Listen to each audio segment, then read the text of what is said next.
त्या संसारात आहे, त्या अवस्थेत आहे, ते जे तुम्हाला जीवनात कर्म प्राप्त झालंय त्याच कर्मात तुम्हाला देवप्राप्तीचं फल, देवप्राप्तीची साधना जगद्गुरु तुकोबारायानं सांगितलंय. स्वकर्मातून देवपूजेचं फल. जगद्गुरु तुकोबाराय म्हणतात, बघा, जो कोणी स्वामीचा सेवक आहे, जो कोणी आपल्या गुरुचा शिष्य आहे, जो कोणी आपल्या पित्याचा पुत्र आहे, जी कोणी आपल्या पतीची पत्नी आहे, त्यांनी स्वकर्म करा. सतसत विवेक बुद्धीनं जी वाट्याला आलेली ती सेवा आपल्या पतीला, आपल्या पित्याला, आपल्या गुरुला आणि आपल्या स्वामीला देवाप्रमाणे माना आणि सतसत विवेक बुद्धीनं त्यांची सेवा करा. महाराज फल काय? तीच विष्णूची महापूजा. चकारात्मक सांगितलंय. आनभाव नाही दुजा. आनभाव किंवा अनुभव, तुमचा अनुभव, तुमची भावना, तुमची श्रद्धा इतरत्र फिरवण्याची तुम्हाला गरज नाही. चकारात्मक सांगितलंय. तीच विष्णूची महापूजा. महाराज आज कळलं घरच्या घरी परमार्थ करावा. महाराज तुम्ही सांगता स्वकर्मातून देवपूजेचं फल, पण आता आमचे हयात पिता नाही, गुरु नाही, आमचे पतिदेव नाही आणि आमचा कोणी मालक नाही. आता स्वकर्मातून पूजेचं फल आम्हाला कसं मिळणार? घरच्या घरी परमार्थ कसा करणार? तुकोबारायनं सोडलं नाही. बघा, तुकोबाराय म्हटले, तुमचं तोंड श्रीमुख तुमच्या जवळ आहे, तुमच्या तोंडानं खरं बोला आणि दुसऱ्याचं दुःख आपलं माना, तरी परमार्थ झाला. स्वकर्मातून देवपूजेचं फल तुम्हाला मिळालं. तीच विष्णूची महापूज. सत्य बोले मुखे, दुःखवी अनेकांच्या दुःखी. ठपठप विठाला विठाला.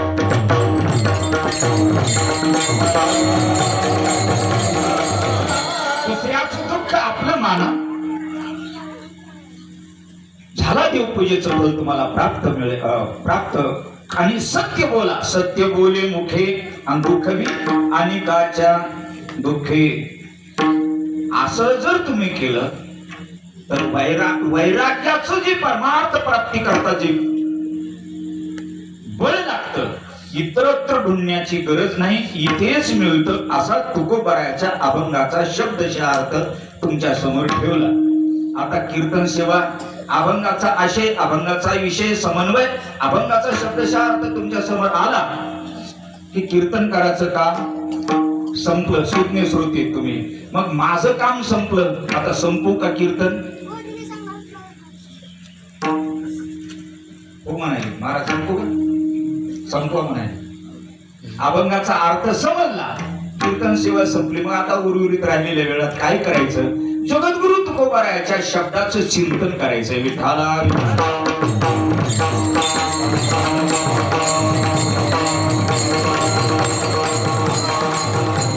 अभंगाची भूमिका अशी बघा. जगद्गुरु तुकोबारायाचा अभंग आहे. जगद्गुरु तुकोबाराय संत या भूतलावर जेव्हा जेव्हा येतात तेव्हा तेव्हा साधू संतांनी या जगताचा अभ्यास केलाय की मानवाला कशाची गरज आहे, काय पाहिजे. की जसं शासन म्हणतं ना, शासनानं अभ्यास केला की तुम्हाला आम्हाला काय पाहिजे, तर 3 गोष्टीची नितांत गरज आहे. रोटी, कपडा और मकान. टीचर नाही बोलत बरं का. अन्न, वस्त्र आणि निवारा हे मिळालं की जीवन सुखी जगता येतं. साधू संतांनी संशोधन केलं या जीवाचं, जन्माला आलेल्या जीवाचं. या जीवाच्या मुख्य प्रयोजन आहे काय? जन्माला आलेला जीव याचं मुख्य प्रयोजन आहे. आणि मुख्य प्रयोजन म्हटलं की दुसरं अवांतर प्रयोजन आलं. आता मुख्य प्रयोजन काय? मुख्य प्रयोजन देव मिळवणं हे मुख्य प्रयोजन आहे.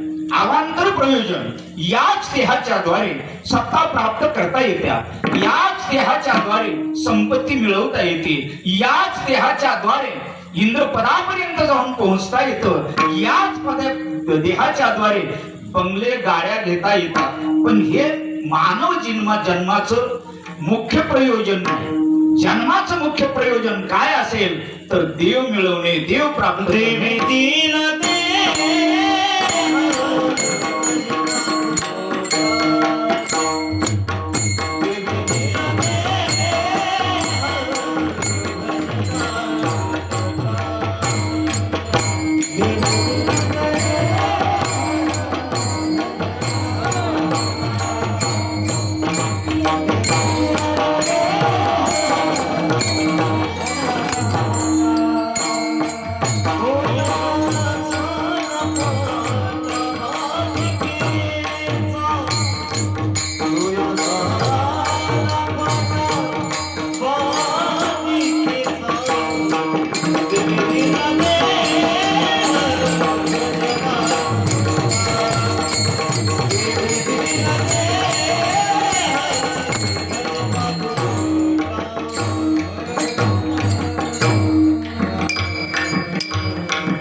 देवे दिला देह भजना गोमटा तो या झाला फाटा बाधिकेचा येत जवळ जवळ काय नाही विठाला विठाला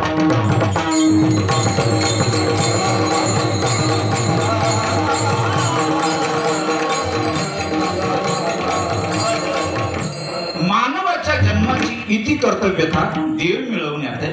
मानवाच्या जन्माचं मुख्य प्रयोजन काय असेल तर देव प्राप्त करावं लागतो.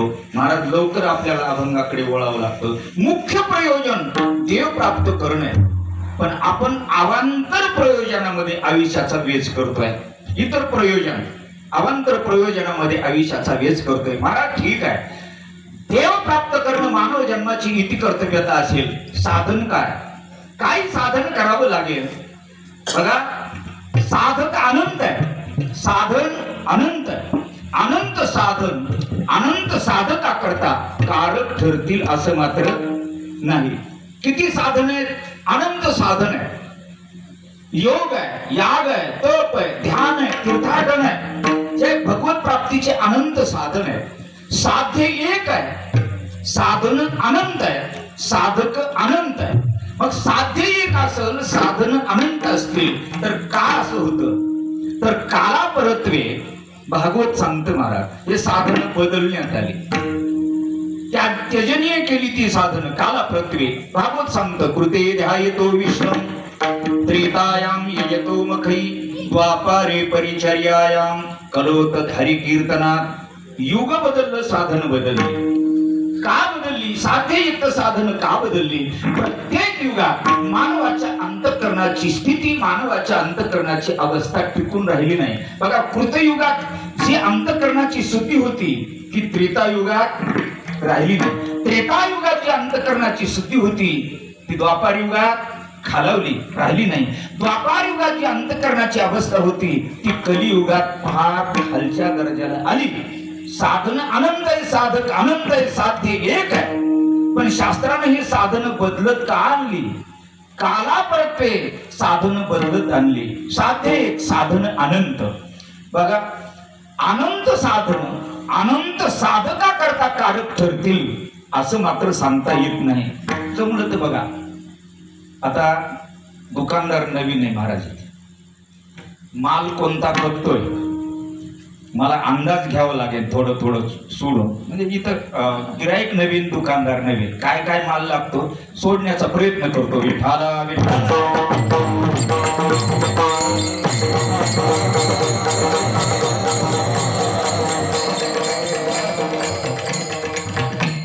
आपण इथपर्यंत आलो. साधन अनंत आहे, साध्य एक आहे, साधक अनंत आहे. पण त्या साधनाच्या द्वारे देव प्राप्तीकडे जावं, देव प्राप्त करावा, मानव जन्माची इति कर्तव्यता प्राप्त करून घ्यावी. मुख्य प्रयोजन मानवाच्या जीवनात देव प्राप्त करणं. साधन चालले. मग काय साधन आहे? आता हे साधन आपल्या सामान्य मानवाकरता कारक ठरतील असं नाही. वर सांगू का, यज्ञ तुम्हाला आम्हाला या कलियुगात करता येणं सोपी गोष्ट नाही. योग हे साधन आम्हाला कारक ठरले नाही. मग काय करावं? मानव जन्माची इति कर्तव्यता देव प्राप्त करण्यात आहे. आणि साधने घाली ती काळाची मुखी गर्भवास चेकी न चुकीची. असं जर असेल तर आमचं जीवन निरर्थक आहे का महाराज? काय करावं लागेल? कोणत्या साधनाचा अवलंब करावा लागेल? चला, शास्त्राने आम्हाला सोडलं नाही. वेद सांगतो उत्तमा सहजावस्था मध्यमा ध्यान धारणा कनिष्ठा शास्त्र चिंतये तीर्थयात्रा धमा. साधन बदलली बघा. उत्तमा सहज अवस्था, आता ती अवस्था उत्तमत्व आपल्या जीवनात प्राप्त करणं शक्य नाही. जाऊ द्या, त्याचा विचारही आपण करायचा नाही. उत्तमा सहज अवस्था. मग काय करावं देव प्राप्त करण्याकरता? साधन बदललं, शास्त्रानं सोडलं नाही. या म्हटलंय शास्त्र. सांगतो तुम्हाला काय करावं महाराज. मध्यमा ध्यान धारणा. मध्यम दर्जाच्या माणसानं देव प्राप्त करण्याकरता ध्यान करावं. पटलं ना? आता शास्त्रानं सोडलं नाही, ध्यान करा. काही कठीण नाही. आता ते ध्यान कसं करावं देव प्राप्त करण्याकरता?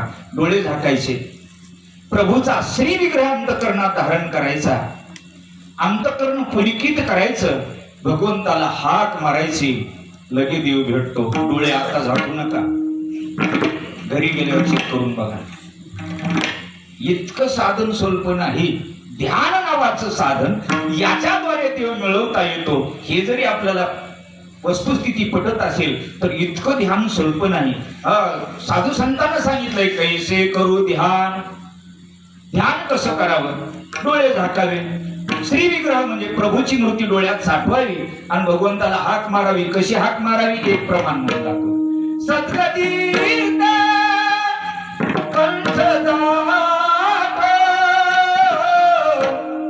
तेरे फुटो हृदय चिंतनाचा एकला तुमच्या विठ्ठला. असं ध्यान करावं, देव भेटतो बघा. ध्यान नावाची साधना सोलपी, पण एवढं ध्यान करणं सोलप नाही बघा. डोळे झाकून आम्ही डोळे झाकल्यावर प्रभूची मूर्ती डोळ्यात साठवल्या जात नाही, पण नको त्या गोष्टी आल्याशिवाय मनानं राहत नाही. नको त्या गोष्टी आल्याशिवाय राहत नाही. चला, ध्यान नावाची साधना सर्वसामान्य करता कठीण नाही. शक्य तुम्हाला. आमचं ध्यान आमच्या ध्यानात राहत नाही, आमचं लक्ष आमच्या लक्षात राहत नाही. मग काय करावं? शास्त्रानं सोडलं नाही. तीर्थ मग शास्त्र सांगतं उत्तमा सहजावस्था, मध्यमा ध्यान धारणा, कनिष्ठा शास्त्र चिंतयेत. तिसऱ्या दर्जाच्या माणसानं शास्त्राचं चिंतन करावं. आता शास्त्राचं चिंतन का? शास्त्र कशाला म्हणावं? जगाचं हित जे जाणतं त्याला शास्त्र म्हणावं. अशा शास्त्राचं चिंतन करा, देव प्राप्तीचं फल तुम्हाला मिळतं, देव मिळतो. आता ते शास्त्र समजण्याकरता आशय, विषय, समन्वय आणि अर्थापत्ती या 4 योग असावे लागतात. आता आम्हाला शास्त्र चिंतन करत असताना आशय कळत नाही, विषय कळत नाही, समन्वय लावता येत नाही आणि अर्थ तर समजतच नाही. कसं शास्त्राचं चिंतन करावं? सोपं आहे शास्त्राचं. चला, शास्त्र काय? जाऊ द्या दुसरे शास्त्र, 6 शास्त्र जाऊ द्या. ज्ञानेश्वरी एक आपलं शास्त्र आहे. चालू आहे ना ज्ञानेश्वरी? ज्ञानेश्वरी शास्त्र आहे. एक जणांना ती सकाळी घेतली ज्ञानेश्वरी, घरी गेला. म्हटलं रात्री महाराजांना सांगितलं कनिष्ठा शास्त्र चिंतयेत. कनिष्ठ दर्जाच्या माणसानं शास्त्राचं चिंतन करावं, देव मिळतो. घरी गेला, ज्ञानेश्वरी उघडली आणि वाचायला सुरुवात केली. ज्ञानेश्वरीची पहिली ओवी कोणती? ओम नमोजी प्रतिपाद्या. करू नका. पहिली ओवी कोणती? ओम नमोजी आद्या वेद प्रतिपाद्या. वा वा वा, धन्यवाद. पहिल्या परीक्षेत पास. आता तुला चांदीचं नाणं द्यायचं, 3 पेपर सुटावं लागतील प्रश्न.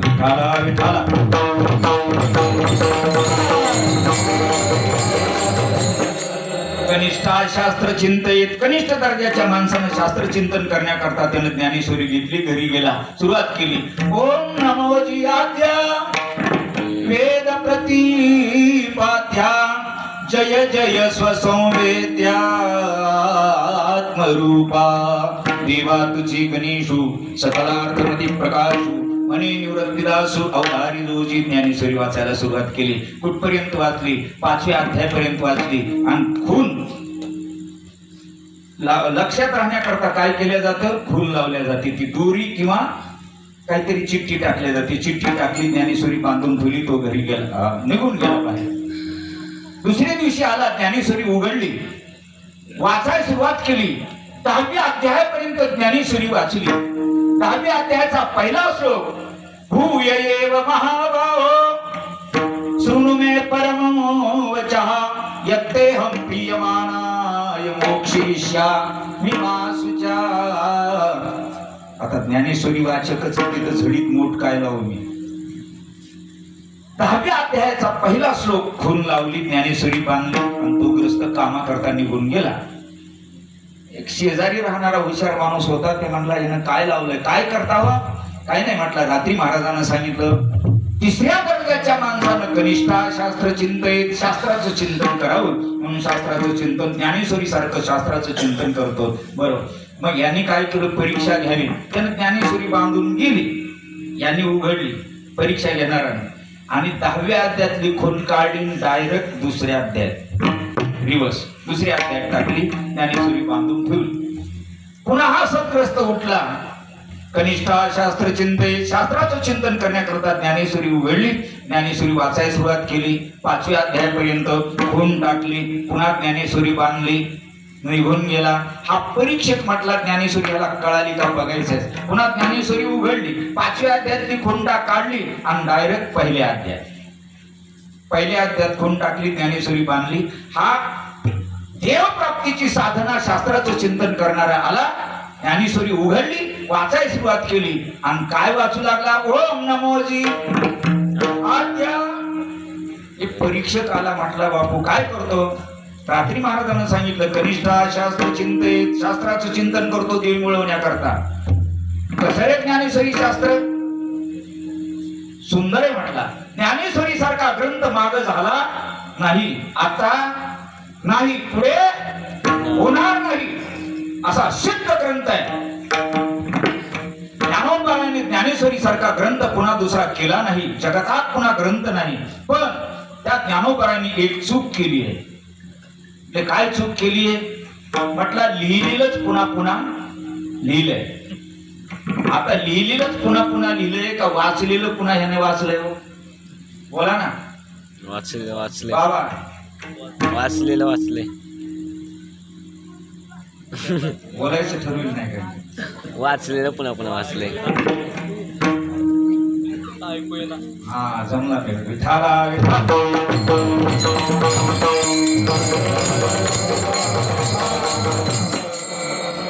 ऐकू ना. ती माणसं हुशार असली तू घोटावून चतुर कमालवाडीचे माणसं कमाल आहे. वाचलेलंच लिहिलेलं पुन्हा पुन्हा लिहिलं. मला सांगण्याचा मुद्दा, यांनी वाचलेलं पुन्हा पुन्हा वाचलंय. ज्ञानेश्वरी सारखा सिद्ध ग्रंथ नाही. ग्रंथ वाचन करत असताना रस्व दीर्घ तालव्य ओष्ठ्य कंठ्य आकार उकार मकार हे समजलं पाहिजे. ग्रंथाचा आशय काय समजला पाहिजे, ग्रंथाचा विषय काय समजला पाहिजे, ग्रंथाचा समन्वय लावता आला पाहिजे.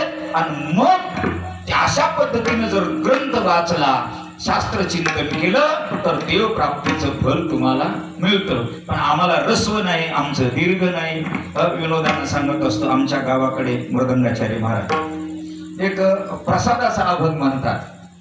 प्रसादाचा अभंग रस्व दीर्घ तर जाऊ द्या, पण काय अर्थ होतो त्याचे त्यालाच पता लागत नाही. शेवटचा अभंग आहे, शेष घेऊनी जाईन तुमची झाली या भोजन.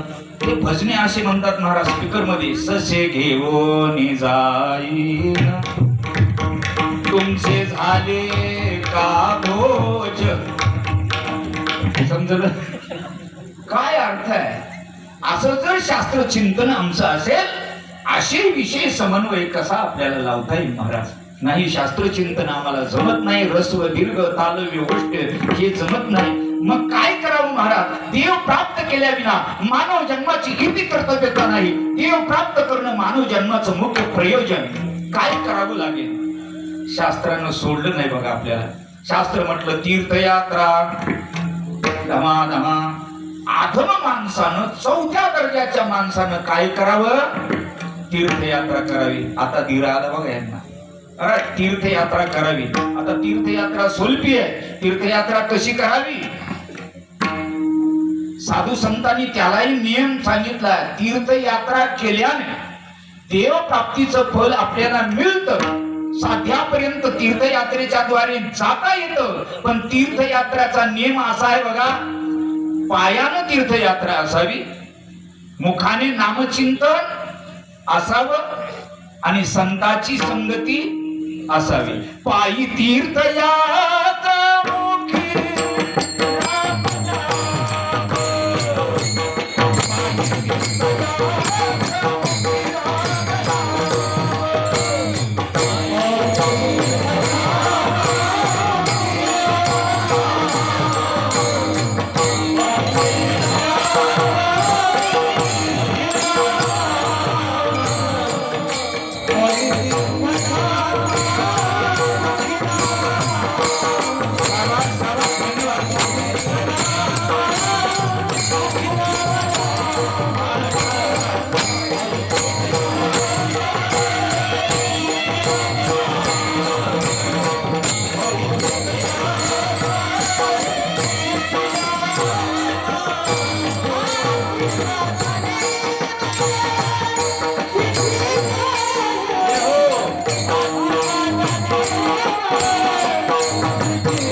तीर्थयात्रा मुखी रामना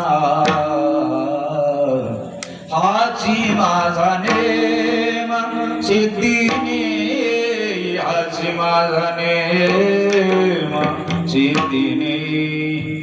जगद्गुरु तुकोबाराय सांगतात तीर्थयात्रा हे साधन योग्य आहे, पण ते कसं करावं? पायी असावी.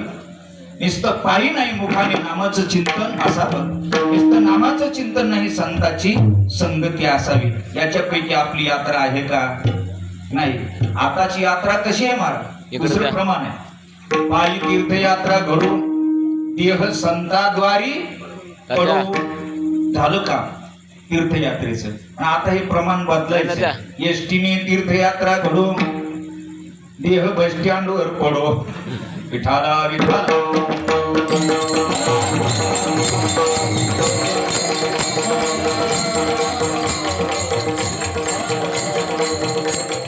वासुदेवात प्रमाण आहे बघा.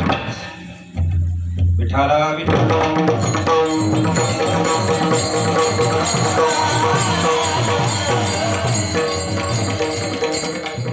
तीर्थयात्रे सुखी जाऊ वाचे विठ्ठल नाम घेऊ संता संगेशी वासुदेव हरी हरी.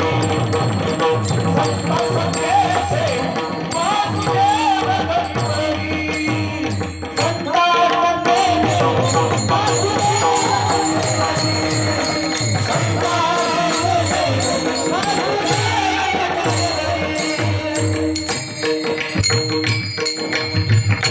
पक्वाच्या करता एकदा टाळ्या रेगड्या. एवढा चिकटपणा करता नका. आज तसं पाहिलं टाळे अजिबात वाजू ना तुम्ही. माझ्याकरता वाजू नका. कलाकाराला प्रोत्साहन मिळते. विठाला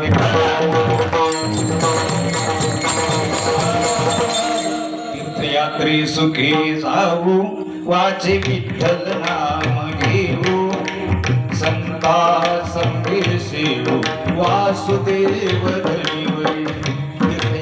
विधी साधू संतांनी आम्हाला घालून गेलाय. असा तीर्थयात्रा करावी. आमची तीर्थयात्रा एसटीने पायाने नाही, संतांची संगती नाही आणि नामचिंतन आमचं नाही. कसं तीर्थयात्रेचं फल मिळेल? पुढे सांगू का? थोडं चिंतन सांग. महाराज आमचे सांगा म्हणाले म्हणून सांगतो बघा. तीर्थयात्रेचं फल मिळवायचं असेल तर असं करावं. तीर्थयात्रेला जावं. शास्त्र सांगतं तीर्थाला गेल्यावर पाणी किती असावं, बुड्या किती वेळेस माराव्या, तीर्थ कोणतं असावं तर त्याचं फल मिळतं. महाराज तीर्थाला गेल्यावर पाणी किती असावं? तीर्थात नाभी जल स्नान बिंबी इतकं पाणी असावं. आणि मग बुडी मारावी. किती वेळेस बुडी मारावी? 5, 7 किंवा 11 वेळेस. असाच बुड्या मारतो का आपण तीर्थात गेल्यावर? आपलं बुडणं मसड डोपकाडात सारखंच. विधीच नाही महाराज. पाणी एककड वारायचं. 5, 7, 11 वेळेस बुडी मारायची. बुडी मारते वेळेस अगोदर शेंडीची गाठ सोडायची. 4 दरवाजे द्वार बंद करायचे. बुडी मारायची. पुन्हा वरी यायचं. पुन्हा शेंडीला गाठ मारायची. तर सत्कर्माचं फल मिळतं. शेंडी असली तर शेंडीवर आजकाल अविश्वासाचा ठराव दाखल झालाय. शेंडीच नाही महाराज. सत्कर्माचं फल कसं मिळेल? तीर्थयात्रा किती कठीण आहे सूक्ष्म शास्त्र सांगतो तुम्हाला. त्या तीर्थयात्रेत बुड्या माराव्या, वरी मंत्र म्हणावे, वरी यावं. वरी आल्यानंतर काय करावे लागते? पहिलं वस्त्र काढून दुसरं वस्त्र लावायचं आणि दुसरं वस्त्र लावून एक पाय. दुसरं वस्त्र कसं लावतो आपण? लुंगी लावून तीर्थावर एक जर पाय पुढे टाकला तर दारू पिल्याचं पुण्य लागतं. नाही आमच्या भागात दारू पिल्या पुण्य लागतं बघा. इकडे नाही का? बरं पा ठीक आहे. दारू पिल्याचं पाठ पदरात पडतं, फल तर मिळतच नाही. लुंगी लावणे हा दोष आहे. शास्त्रात एवढं कठीण चिंतन आहे. मग तीर्थयात्रा आम्हाला कशी घडेल महाराज? त्याचं फल कसं मिळेल? चला आपल्याला अभंगाकडे जायचं आहे महाराज. मग मानव जन्माची इति कर्तव्यता देव प्राप्तीमध्ये आहे. मानव जीवनाचं मुख्य प्रयोजन जर देव मिळवण्यात असेल तर हे साधन अनंत आहे, पण आमच्या करता हे साधन कारक नाहीत ना, शास्त्रानं सोडलं नाही. मग काय करावं महाराज? साधू संतांना म्हटले, शास्त्र तुम्हाला सांगितलं ना, शास्त्रांना हात टेकले. साधू संतांना आपल्याला पदरात घेतलंय. साधू संत सांगतात, एक काम करा, सर्वात घरी बसल्या बसल्या देवपूजेचं फल तुम्हाला मिळेल. काय करा महाराज? पूजा करा. पूजा पूजोनी देवा पाहिजे, पेरोनी सीता जाईजे, तुळसोनी प्रसाद घेईजे, अतिथीचा. ज्ञानोबाराय म्हणतात, देवपूजेच्या द्वारे सुद्धा आपल्याला देव प्राप्तीचं फल मिळवता येतो, देव मिळवता येतो, देव प्रसन्न होतो. महाराज, ती पूजा कशी करावी? विठाला विठाला.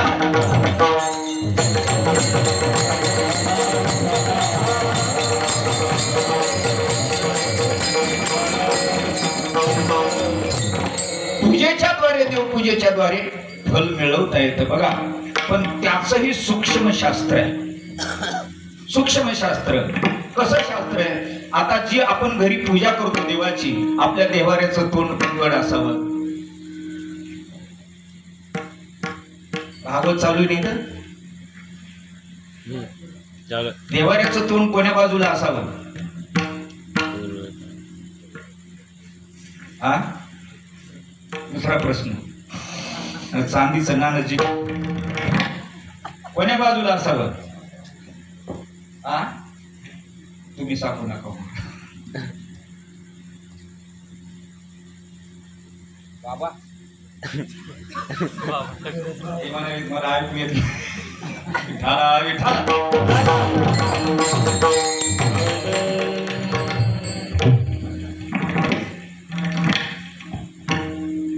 पूर्व पश्चिम. पश्चिमेला देवाऱ्याचं तोंड असावं, पूजकाचं तोंड पूर्वेला असावं. बघा आपल्या घरातले देवारे चेक करून, महाराज पूजेचं फल तर मिळतं. त्या देवाऱ्यात देव किती असावे, देवाची संख्या किती असावी, किती उंचीचे देव असावे, किती कमी उंचीचे देव असावे, ह्याचं सुद्धा शास्त्र आहे. ठोक सांगतो तुम्हाला, इतीपेक्षा देवाची उंची देवाऱ्यात वापरू नका, आणि 1 इंचापेक्षा कमी देव देवाऱ्यात नसावा. बर चला, असे देव असावे असं आपलं तोंड. बघ, देवा पूजेला आपण बसलो, पूजेला बसल्यावर आपण तामन घेतो, तांब्या घेतो शुद्ध करण्याकरता, देवाला शुद्ध करण्याकरता, स्नान घालण्याकरता. तो तांब्या कोणत्या बाजूला असावा?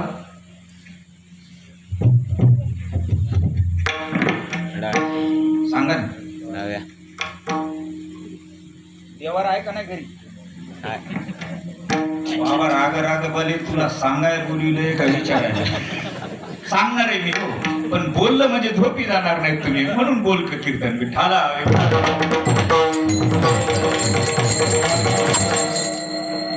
तांब्या आपण शुद्धीकरणाकरता पाणी घेतो, तो कोणत्या बाजूला असावा? हा, येऊ नका कडे बोला. हा,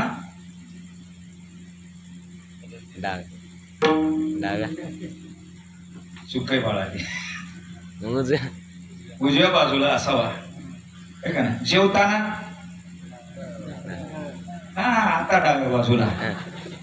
पूजेला उजव्या बाजूला, जेवताना डाव्या. सहज आपल्याला शास्त्र असं माहिती नसतं ना, कीर्तनातून का होईना माहिती झालं पाहिजे बघा. बर, दोन्ही वेळेस समजलं, पण तिसरं एक आहे बा महाराज, बाहेर जाताना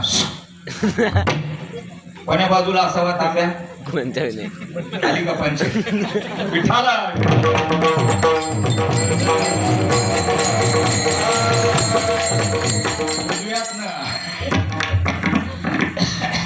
चला, देवपूजेचं फल सांगतो. देवपूजा कशी करावी महाराज? आपली देवपूजा सांगू का तुम्हाला? यथा शास्त्र सांगतं देवपूजा कशी करावी. देव प्रसन्न होता. यथा देहे तथा देवे, शास्त्र सांगितलंय. आपल्या देहाचा जसे आपण उपचार करतो तशी देवपूजा करा, लगेच देव भेटतो. उद्यापासून सुरुवात करा बघा अशी देवपूजा करायला. यथा देहे. नाही समजलं, आपण आपल्या बाळाला जसं स्नान घालतो, जसा गंध लावतो, जसे कपडे चढवतो, तशी देवपूजा करा.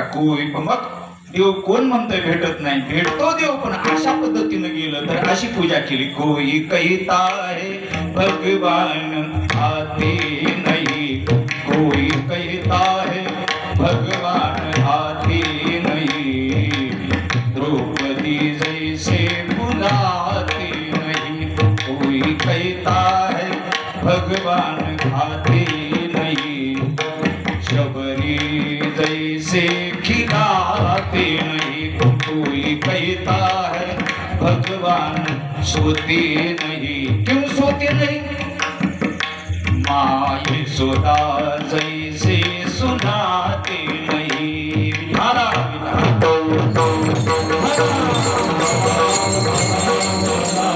देवपूजेच्या द्वारे देव संतुष्ट होतात, प्रसन्न होतात, देव प्राप्ती होते. पण ती देवपूजा कशी करावी महाराज सांगतो तुम्हाला. बघा आपली देवपूजा कशी आहे अशी नाही, शास्त्र सुद्धा ते नाही. आपली देवपूजा बसतो, सर्व देव एक खट्ट्याच जमा करून घ्यायचे. पटलं नाही? सर्व देव एकदाच जमा करून घ्यायचे. मग हिवाळा असो उन्हाळा असो काय त्या देवाची फजिती महाराज एकदाच बुडवायचे फोटोप्यात. कोणतं शीर्षासन, कोणतं पालत, एकमेकाच्या वरी 2-4 देव, किती फजिती होते देवाची. बरं ते काढायचे तसेच आणि कुठल्या तरी टेलरच्या चिंध्या आणायच्या आणि त्याला गुंडाळायचे. इतका देव गाड्या असे कपडे लिहायला. बरं ते देव कपडे घालायचे, पुन्हा त्या देवाला गंध लावायचा आणि मंत्र म्हणावे लागतात बरं का. गंधा पांतो अक्षदा पांतो सुमंगली शासु सौभाग्यद्रव्यम नाना परिमळ सकल पूजार्थे अक्षराम समर्पयामी असे मंत्र म्हणावे लागतात. आणि गंधात पांतो म्हटलं की देवाला गंध लावायचा. आपला देवाला गंध लावणं बघा कसं आहे ते. आपण आपल्याला टिकली लावताना जरा इतकी एक सूत इकडे तिकडे गेली की काळडीच कपाटाला लाव. टिकली कपाट सौभाग्य होती झाली. बाथरूम कपाट महाराज त्या टिकलीनं. पुन्हा इकडे गेली, पुन्हा आज काढली, तिसरी टिकली. देवाला गण लावताना आपण कशी लावतो महाराज? एक कड बघायचं देवाला गण लावायचा. देवाच्या नाकात, कोण्या देवाच्या डोळे, कोण्या देवाच्या तोंडात. यथा देहे तथा देवी. देवाची पूजा अशी असावी महाराज, आपली पूजा असावी. चला शेवटचं बोलतो. मग त्यावेळेस काय करावं लागतं? संस्कृत मंत्र म्हणावे लागतात. संस्कृत भाषा ही दैवी भाषा आहे. संस्कृत भाषा दैवी भाषा आहे, देवाला आवडणारी भाषा आहे. सर्व शास्त्र संस्कृत भाषेमध्ये आहे आणि ती संस्कृत भाषेत मंत्र म्हणावे लागतात. गंधा पांतो अक्षदा पांतो सुमंगली शासु सौभाग्य द्रव्यम नाना परिमळ सकल पूजार्थे अक्षदाम समर्पयामी महानैवेद्यम समर्पयामी महावस्त्रम समर्पयामी. आणि शेवटच्या क्षणाला ते तीर्थ घ्यावं लागतं आणि तीर्थ अपोषण घ्यावं लागतं. मंत्र म्हणायचा. कोणता मंत्र आहे? अकाल मृत्यू हरणम सर्व व्याधी विनाशनम. तीर्थ घ्यायचं, सर्व व्याधी विनाशनम. झाली देवपूजा. आता आपल्याला संस्कृत जमतं का? सांगू का कसं आहे तुमचं आमचं संस्कृत महाराज? रस्व नाही, दीर्घ नाही, ताल व्यवस्थे नाही. अनुस्वारम देतम संस्कृतम होतम. महाराज आता तुम्ही इथं महाराज आहेत आमचे, संस्कृत वाचायला शिकलेले महाराज. पण बऱ्याच ठिकाणी असं संस्कृत वाचतात ज्ञानेश्वरीचे श्लोक अबद्ध दोष आहे. आपलं संस्कृत कसं आहे? अनुस्वारम देतम संस्कृतम होत. देवपूजा झाली, तो फुरका मारला, तीर्थ घेतलं आणि मंत्र म्हटले संस्कृत मध्ये. नेमकाच पोळा पार पडलेला होता. आमटीचं भांड खरकट होतं. ते देवपूजेला घेतलं, फुरका मारला. मराठवाडी आमटी होती महाराज. फुरका मारल्याबरोबर शेंडी ताईटच झाली ती आणि डोळ्यातून गंगा माया खळखळ व्हायला. राग आला, डोळे लाल केले. देवपूजेचं फल मला मिळायचं. संस्कृत भाषेमध्ये मी मंत्र म्हणले आणि तीर्थाचा फुरका घेतल्याबरोबर एवढं तिखट तीर्थ कसं आहे बघितलं पत्नीकडे. पत्नी भांडी घासू लागली. ती सुशिक्षित होती. लक्षात आलं कातवावं, बोलावं, शिव्या द्याव्या. तर देवपूजा चालू, आपण संस्कृत मध्ये मंत्र म्हणायला पाहिजेत ना. बोलायचं तरी संस्कृत मध्ये. मग यानं सुरुवात केलं, अहो बायकोन. समजायला ना संस्कृत? अनुस्वारम देतम संस्कृतम होतम. अहो बायकोन. ती हुशार होती. ती म्हटली का हो प्राणनाथम. ते म्हटला तीर्थम तिकटम लागयंती. ती उत्तर दिली, म्हटले मी काय कमी का, आमटीचम भांडम खरकटम होतम.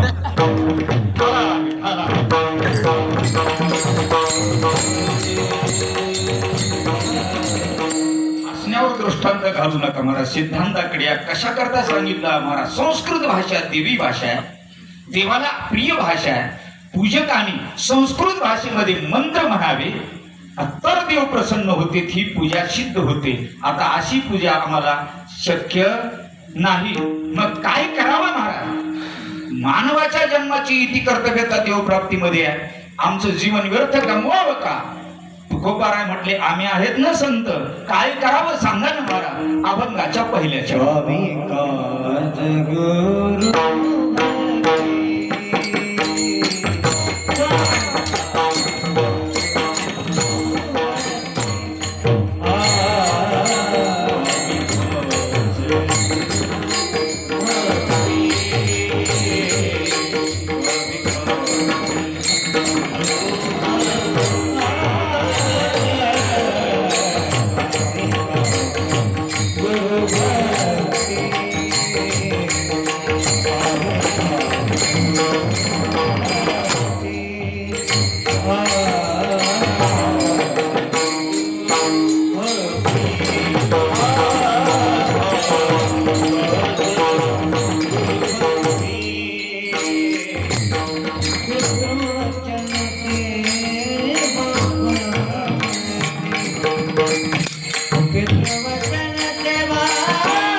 अभंगात प्रवेश आहे.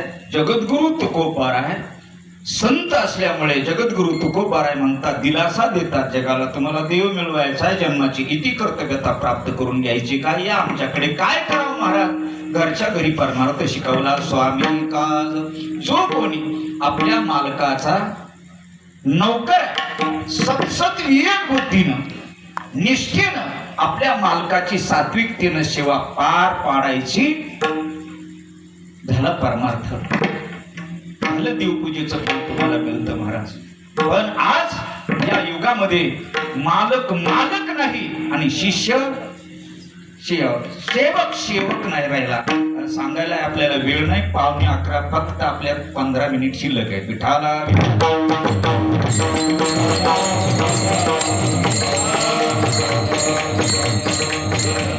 सांगतो, जगात प्रत्येक गावात ज्याचं मंदिर आहे एकच आदर्श आहे महाराज. आपल्या मालकाची मनोभावे सत्सविक बुद्धीनं सेवा केली, देव मिळवला, देव ऋणी बनवला. हनुमानजी विठाला विठाल.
मास्तीचे 6 अवच्छेदक तुकोबाराने आजच्या अभंगात पहिला अवच्छेदक स्वामी का, दुसरा अवच्छेदक गुरुभक्ती जो कोणी आपल्या गुरुजीचा शिष्य आपल्या गुरुजीला देव माना.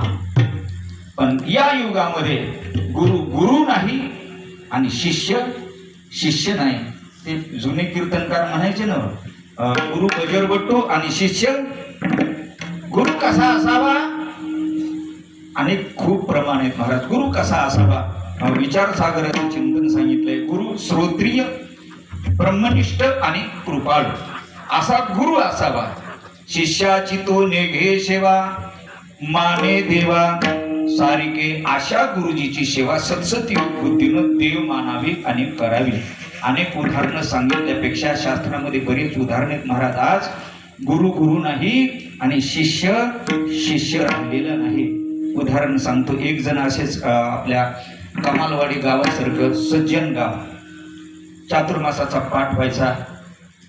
आमच्या फड महाराजांसारखे चातुर्मास विचार सागर पंचदशी ज्ञानेश्वरी सांगायला यायचे, अद्वैत सिद्धी ग्रंथ सांगायचे. गुरुजी पाठीवर आले, कोणाळीला गुरुजी आले आणि एसटी तिथं उतरले. शिष्यानं पळतच जायचं, पिशवी आणायची आणि गौंडगावी सरांच्या घरी नेऊन टेकवायची. आपण बी चहा तिथंच प्यायचा, गुरुजीला तिथंच पाठवायचा. सारा चातुर्मास तिथंच व्हायचा. असा चाललाय चातुर्मास. 4 महिने संपले. गुरुची खूप सेवा केली. आपण बी जगला, गुरुजीला बाहेरच जगलो. पिशवी आणायची, बाहेरच टेकायची. घर दाखविलं नाही त्या शिष्यानं. दुसरा चातुर्मास गुरुजी निघाले आणि गुरुजीला वाटला आता दुसरा चातुर्मास आपल्या शिष्याकडे करावा. शिष्या जी गुरुजी, दुसरा चातुर्मास तुमच्याकडे. शिष्याला घामच आला. म्हटलं आतापर्यंत लोकांचं फुकट खाल्लेलं आता फेडावं लागते. गुरुजी आपल्याच घरी यायलेत, आपल्या घरी तर काही व्यवस्था नाही. ठीक आहे बघू म्हटलं काय ते. गुरुजी श्रीमंत होते. दुसरा चातुर्मासला गुरुजी आले, पिशवी आणली, घरी टेकली. तुम्ही म्हणताल पहिला चातुर्मास इतका लवकर संपला ना, आता दुसराही कसा सुरू झाला. कीर्तनात असंच लवकर करावं लागतं, पुढे पळते ना. दुसरा चातुर्मास सुरू झाला, चातुर्मासाला प्रारंभ झाला. गुरुजी श्रीमंत होते, शिष्य गरीब होता आणि चतुर शिष्य होता. गुरुजीच्या पायात अर्धा किलोच्या खडावा होत्या. 1 किलो सोन्याच्या खडावा. गुरुजी म्हटले कमालवाडी सारखं गाव आहे, छोटं गाव आहे. शिष्या ह्या कुठंतरी व्यवस्था 4 महिने लावून ठेव. शिष्य म्हटला जमलं गुरुजी, द्या. घेतली आणि सरळ लातूरला गेला. सराफा मार्केटमध्ये गेला. त्या सोन्याच्या खडावा मोडल्या. अर्ध fix balance, state bank of India fix अर्ध करून टाकलं. अर्ध बॅलन्स घेतलं. टेम्पो नवाच ऑटो घेतला. इकत तुपाचे डबे, तेलाचे डबे, रवा, मैदा, डाळडा, शेंगदाणे, सर्व तूप सर्व घेतलं. घरी आला. गुरुजीला विचारलं, गुरुजी शिष्य तुमचा मनोवांछित इच्छा भोजन तुम्हाला देईल म्हणतात ते. गुरुजीनं सांगावं यांनी भोजन तयार करावं, खूप सेवा करावी. पाठ संपला. गुरुजीचं यानं दर्शन घ्यावं आणि दर्शन घेताना गुरुजीनं आशीर्वाद द्यावा. शिष्य असावा तो असा, शिष्य असावा तो असा. शिष्यानं म्हणायचं गुरुजी आपलं काही नाही, तुमच्याच पायाचा प्रसाद आहे. असं म्हणत राहिला. चातुर्मास संपला. गुरुजी निघाले. मंदिरापाशी लोक वाट लावण्याकरता आले आणि गुरुजीचं लक्ष वेधलं. गुरुजी म्हटले शिष्या काय गुरुजी, मी चाललो. जाणं गुरुजी. अरे पण ते 1 किलो सोन्याच्या खडावा कुठं सुरक्षित स्थळी ठेवण्याकरता तुला दिल्या होत्या, दे ना आणून. गुरुजी म्हटला वेळ तर नाही, दररोज सेवा करायची, तुम्हाला खाऊ पिऊ घालायचं, तुम्ही आशीर्वाद द्यायचा, तुम्ही म्हणायचे शिष्य असावा तो असा आणि मी तुमच्या चरणावर मस्तक ठेवायचं आणि म्हणायचं गुरुजी माझं ह्याच्यात काही नाही, तुमच्या पायाचा. आता तरी समजलं का नाही? विठाला विठाला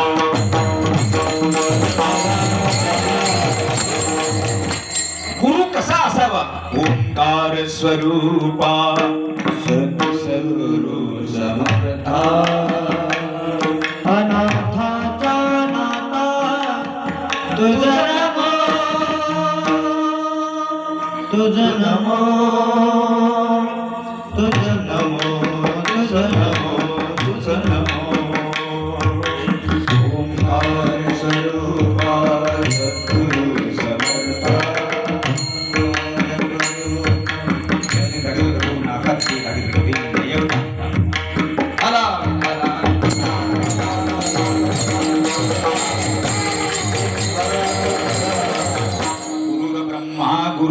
विष्णू गुरुर्देव महेश्वरा गुरु साक्षात परब्रह्म तस्मै श्री गुरवे नमः. अशी गुरु असा शिष्य असावा. उदाहरण पण करतो, सांगत नाही, वेळ संपलाय आपला. स्वामी काज गुरु भक्ती. तिसरा अवच्छेद सांगितला पितृवचन.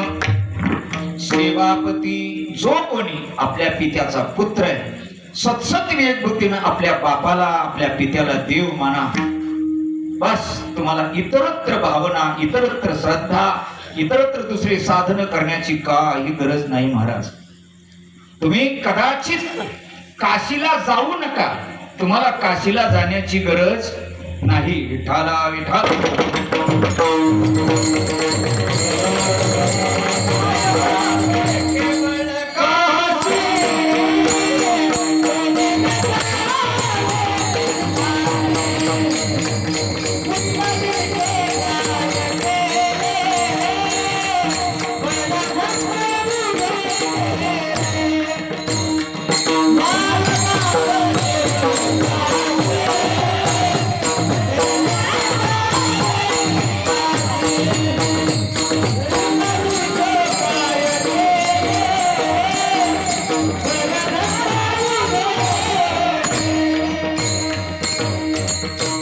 माय बाप केवळ काशी तेने न जावे तीर्थाशी. तीर्थाला तुम्हाला जायची गरज नाही महाराज. पण या कलियुगात हे बोलणं सुद्धा उचित नाही महाराज. आज चाललंय काय?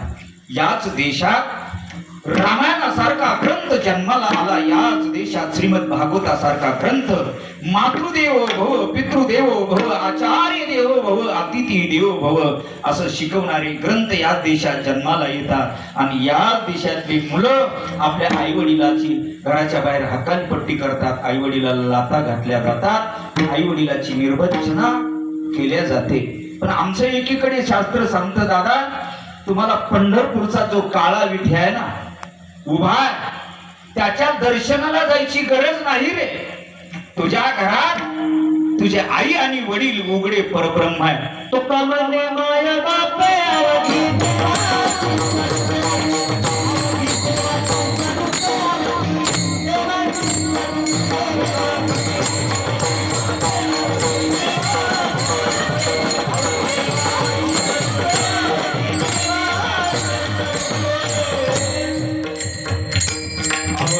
देवाचीच रूपे. हेच परब्रह्म घरच्या घरी परमार्थ आहे. आपल्या आई वडिलांची सेवा करा. आई वडिलाचे अश्रू डोळ्यातले खाली पडू देऊ नका. तेवढं पाप, तेवढा दोष, तेवढं दुर्दैव या जगात नाही महाराज. दुसरं कोणतं? काळ्या विठ्याच्या दर्शनाला जातात आणि आई वडिलाला त्रास देतात. मला वाटते त्या विठ्याला सुद्धा बरं वाटत नसेल ना तू आलास म्हणून तिकडे.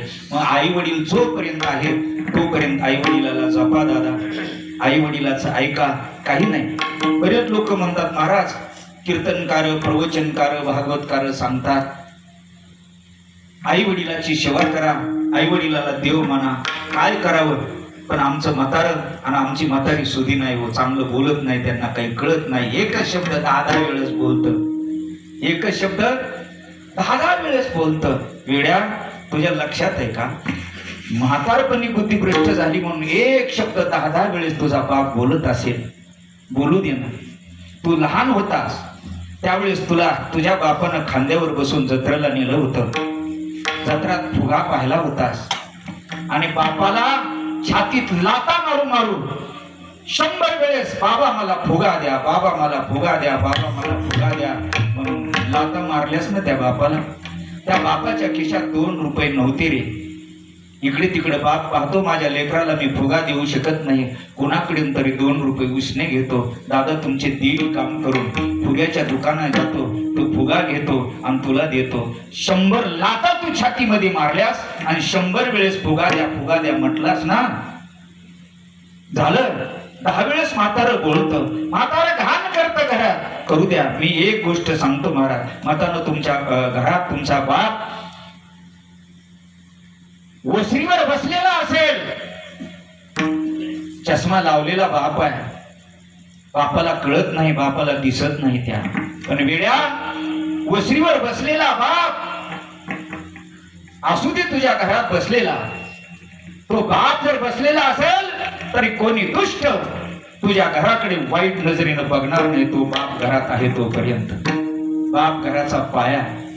आणि बापाला एखाद्या वेळेस तू बाहेर चाललास, तू मोठा माणूस आहेस, तू आमदार आहेस, तू खासदार आहेस, तू मोठा महाराज आहेस, बाहेर निघालास, वसरीवर बसलेला बाप आहे, बैठकीत बसलेला बाप आहे, हातातला प्याला खाली पडला, धमकी करता त्या बापानं डब्बा दिलेला असतो, ते डब्बा साचपडतो बाप, तो डब्बा दिसत नाही त्या बापाला. आणि त्यावेळेस तू समोर उभा आहेस, म्हातारं कुठंतरी थुंकत घाण करत याची कळस न मानता ज्यावेळेस बापाला तो थुंकीचा डब्बा सापडत नाही, त्यावेळेस तुझे बापाची थुंकी झेलण्याकरता हात पुढे कर, घे हातावर ती थुंकी. मला वाटतंय राजा, ती थुंकी बापाची जर हातावर घेतलीस तू, तर ते हात कोणासमोर पसरण्याची तुझ्या जीवनात वेळ येणार नाही बा. हे बाप आहे, ही आई आहे. जोपर्यंत आई वडील आहे तोपर्यंत काचेचे भांडे पुन्हा दिसणार नाहीत रे. ते आई वडील, म्हणून जोपर्यंत आई वडील आहेत त्या आई वडिलाची सेवा करा. मी एक वाक्य बोलतो बघा, घरातली गोठ्यातली गाय सांभाळा, गोठ्यातली गाय सांभाळा आणि घरातले मायबाप सांभाळा, झाला तुमचा परमार्थ. विठाला विठाला.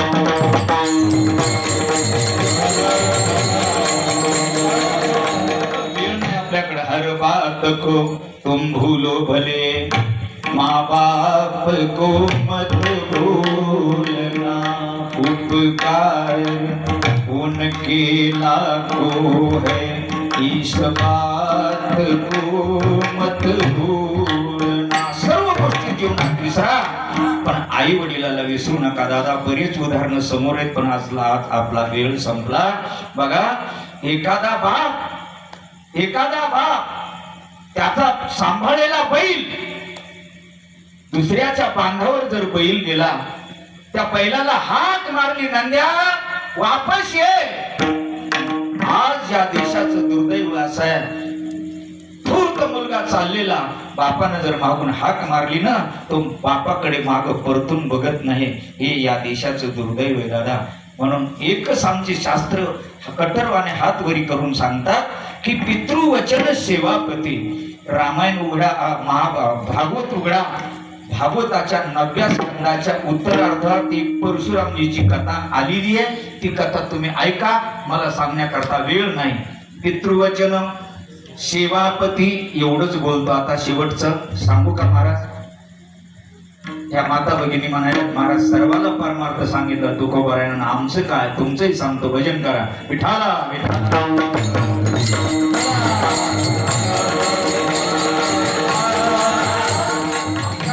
भगिनीनं आपल्या मालकाला सतसत विवेक बुद्धीनं जोही जीवनात पती प्राप्त झाले असेल त्या पतीला देव माना आणि सतसत योग बुद्धीनं त्या पतीची, मालकाची सेवा करा. तुम्हाला इतरत्र मी पुढे जाऊन बोलतो, तुम्हाला भागवत कथेला येण्याची गरज. महाराज म्हणाले 4 वाजताच का काय तू भागवताला अवश्य ये जा. बऱ्याच माता भगिनी महाराज भागवताला येतात आणि हे म्हातार पतिराज घरला दुपारच्या वेळेला जातात. भागवताला माता भगिनी नटून कटून सर्व साहित्य घेऊन निघालेली असते. दरवाजात उभा येते, ही मालक बाहेरून भूक लागलेली असते, घरला जातात, एवढूशा चेहऱ्याने बघतात.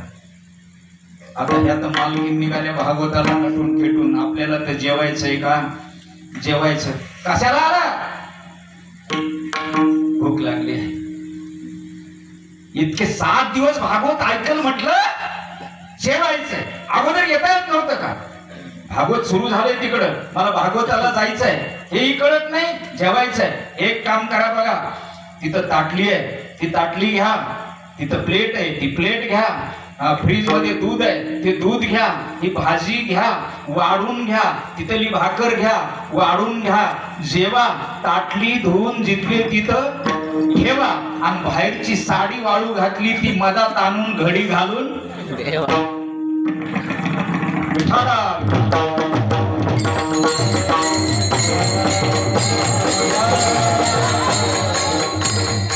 ही सेवा नाही.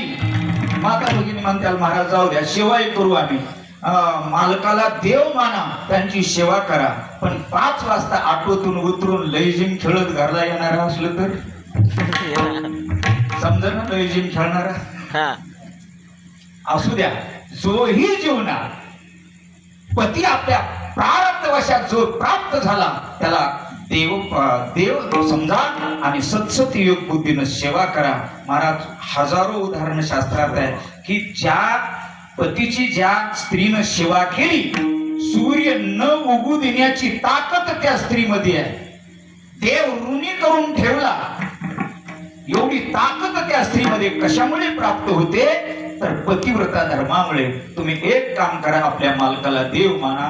दैवतम ही पती स्त्रिया, स्त्रीचं दैवत पती आहे. म्हणून बऱ्याच माता भगिनी घरी जातात, सेवा कशी करा, काया वाचा आणि मन पतीला समर्पण अशी सेवा करा.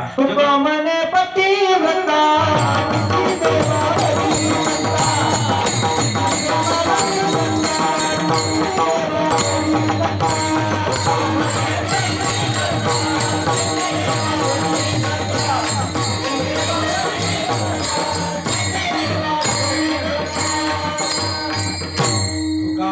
पतिव्रता तिची देवावरी सत्ता. एवढं सामर्थ्य तुमच्या जीवनात प्राप्त होतं. स्वामी काज गुरु भक्ती पितृवचन सेवा पती, तीच विष्णूची महापूजा. आन भाव नाही दुधा. तुमची भावना तुमची साधना अन्यत्र ठिकाणी फिरवण्याची तुमच्या जीवनात गरज पडणार नाही. महाराज लोक प्रश्न करतात, महाराज ठीक आहे पण आता हयात ही कोणतीच वस्तू आमची उपलब्ध नाही, काय करावं लागेल. जगद्गुरु तुकोबाराय म्हटले, सत्य बोला आणि दुसऱ्याचं दुःख आपलं माना. अभंगाच्या 3ऱ्या चरणामध्ये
दुःखवी अनेकाच्या दुःखी. सत्य बोला, खरं बोला, सत्या पुकासाठी जोडे हरी. सत्यम ब्रूयात प्रियम ब्रूयात. शास्त्र सांगतं महाराज, सत्य बोला, जीवनभर सत्य बोलला तरी देव भेटला तुम्हाला. सत्यासारखं तप नाही आणि खोट्यासारखं जगात दुसरं पाप नाही. एकच पद बोलतो, चिंतनाला वेळ नाही आपल्याला. महाराज असं बोला, खरं बोला, चांगलं बोला, मिथिलं बोला, रसाळ बोला. ज्ञानोबरायाच्या ओव्यात खूप प्रमाण. पण तुलसीदासजी महाराज म्हणतात, आई शिवानी बोली का आपा खोल, आवरण को शीतल करी, आप ही शीतल होय. पैया आप ही शीतल होय. बोलू ऐसे बोले, बोले विठ्ठल बोले. असं बोला, सत्य बोला, खरं बोला, तुकासाठी जोडे हरी, सत्य बोलणार न देव जोडतो. एकच रामायणामधलं उदाहरण तुमचे तुम्ही बघा, मी सांगत नाही. रामायण चालू आहे का? नाही. रामायण नाही. नाही ना, मग बरे. रामायणात उदाहरण आहे जटायू पक्षाचं. फक्त जटायू सत्य बोलला, सीतेचं दुःख आपलं मानलं, आणि रावण खोटं बोलला. रावणाला जटायू सत्य बोलला. गोड उदाहरण आहे, पण तुम्ही पाहून घ्या काय झालं. शेवट गोड झाला त्याचा. कसा झाला? जटायू गिधाड पक्षी आहे, त्याची मान प्रभूच्या मांडीवर आहे. रक्तानं माखलेला जटायू आहे, आणि जगाचा बाप म्हणतो काका. काय भाग्य काका, तुम्हाला जिवंत करू का, दुःख मुक्त करू का? काका म्हणतात, रामा, या देशात जन्माला आलेला एक देव जगाचा बाप आहे, आणि त्याचा एक बाप आहे, त्याचं नाव आहे दशरथ. तो राजा दशरथ पुत्र पुत्र पुत्र करून मेला. नाही मुलाची भेट झाली, पण तो मुलगा इथं